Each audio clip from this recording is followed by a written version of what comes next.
Hello and welcome to a new edition of True Audio Files. Today I'm going to talk a little bit about the new remix that Queen did of their first album. They did release it on record. I didn't end up buying it on record yet, at least not yet.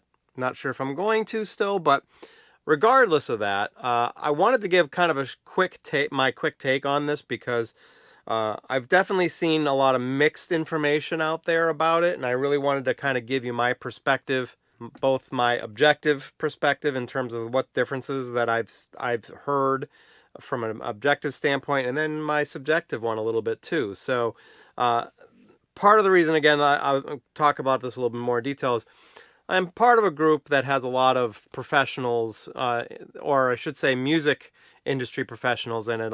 Some recording engineers and um, people like that that are from the industry and in the industry, or at least know a lot about it also.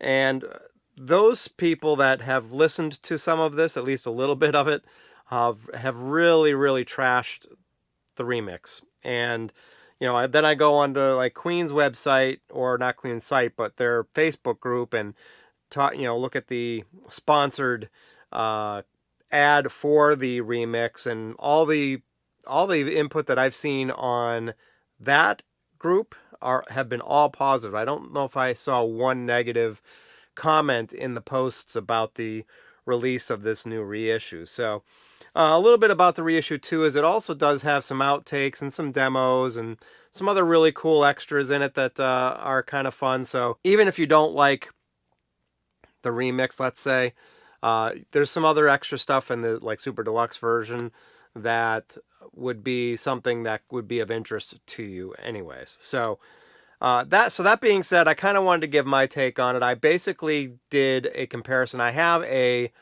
And these are all going to be from digital, so just to be upfront, although I did briefly listen to, a digitized copy of my 2011 remaster from vinyl, although that's taken from a digital source as well. So I basically listened to the 2011 remaster, the digital remaster, which was a high resolution version of it, the 2496 version, and also this new 2024 remix.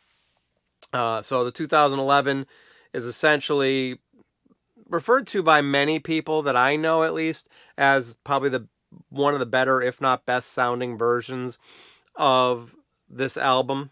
And so the whole Queen catalog that was redone in 2011 timeframe is considered by many one of the better sounding versions. You can agree or disagree, but I figured that was going to be the best resource for this to try to compare. So some of the things that I noticed right off the bat on the remix is, one, there just seemed to be it gave the impression, at least, of a little better separation between the different instruments. The guitar and cymbals, drums, vocals, all the elements just seemed to feel like, at least perceived to me, to have a little bit better separation and clarity, maybe. The one thing that did stick out to me also was the fact that the 2011 definitely had a little bit more hiss in it in comparison to this remix. Now, a lot of that could very well be just because when you do the remix, they probably took the original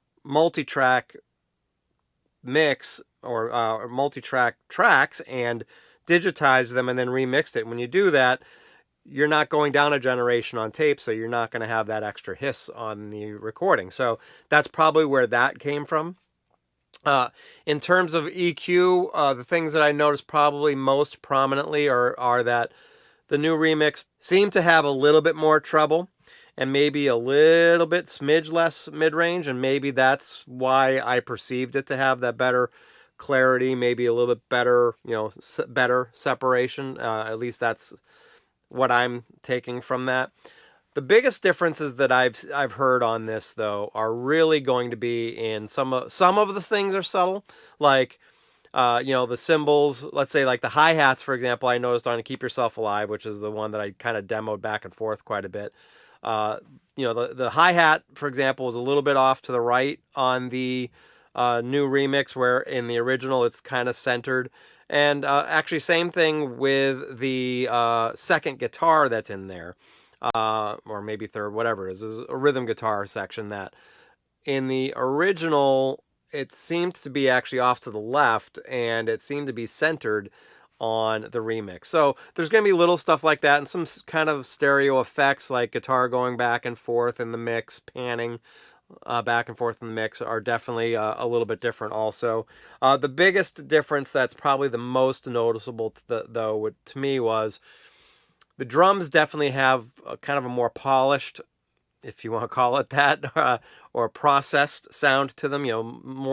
More treble, a little bit more of a modernized sound to them, which from what I was reading on the Queen website is kind of what the band was looking for in this remix. They were heavily involved in this remix. It was so it seems like all of the different things that were done at the behest of the surviving members of Queen. I've heard there's some auto tuning that was done on Freddie's voice. It's nothing that I noticed right away, at least on Keep Yourself Alive, but I guess supposedly that was done. But it seemed like the reverb in general and processing was a little bit more over the top, if for lack of a better way to describe it, on the new remix. The reverb on the vocals and the drums were definitely a little bit more pronounced. The echo, especially on the certain parts of the vocals in certain parts of the songs, were definitely more prevalent or more obvious to me as well.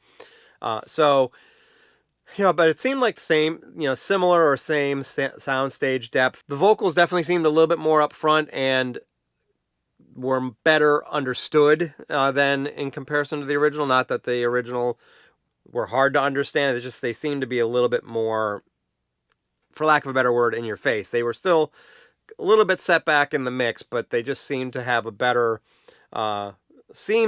clarity about them, and you could hear what he's saying better. So I guess it all boils down to what your thoughts are about remixes in general. I don't think it was anything crazy done to it, unless you want to include like the drums and the reverb and the processing. And if those types of things bother you and you prefer to maintain the original integrity, if you will, of the recording, then you're definitely going to want to listen to the original mix in comparison to the 2024 remix. But from everything I read from the Queen site, it sounds like the band members really were the ones that were making the decisions on what were done on this remix, and it's what they wanted, and they seem to be very happy with how it turned out.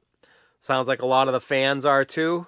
Maybe fans that know recording a little bit more, like recording engineers and things like that, seem to not be happy with it. So it's hard for me to really say. I think I need a little bit more time with it to really determine what I feel about it. But I mean, I don't hate it like I know some other people do. But I'm more open, I think, to remixes than a lot of other people are out there, especially those ones that are in the recording industry. It seems to be a lot of those, the recording engineers that are big fans of this music also tend to prefer the original mixes, and I don't have a problem with that. I can completely understand that. I think in this particular case, one of the biggest arguments that I hear for that is that it messes with the original artist's intent. But I think in this case, it seems pretty evident that the surviving members of Queen, anyways, weren't a big fan of how it came out from a mix perspective originally. And these are changes that they've been wanting to do for a while, and they ended up deciding to do it. And they like it. So, like I said, I don't feel it's bad. I just, I could take it or leave it, I suppose. There's definitely, it feels like there's a little bit better clarity to it. So I guess in that sense, it's kind of nice. One thing that I really wish they would have done here, but this is probably small potatoes in comparison to, what everybody else feels, is it would have been really nice if they created a surround sound mix that you could purchase. Maybe there's one on Apple Music that I haven't really checked out to see if there is, but it would have been nice if they would have included that as an option to purchase as well.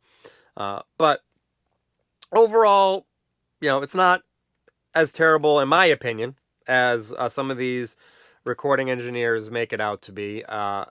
There's definitely some elements that are completely different and obviously different than the original. And for those of you, like I said, who are really hell-bent on having, the original sound the way it was originally intended to be done, you're not going to like that. So for those of you who like remixes, I think you might like this. So, but I'd really love to hear what you have to say. I mean, have you heard these yet? And what are your thoughts on it? And I'd love to hear what you have to say. So that's everything I've got for this week. Hope you have a great rest of your day and a great rest of your week. Thanks a lot.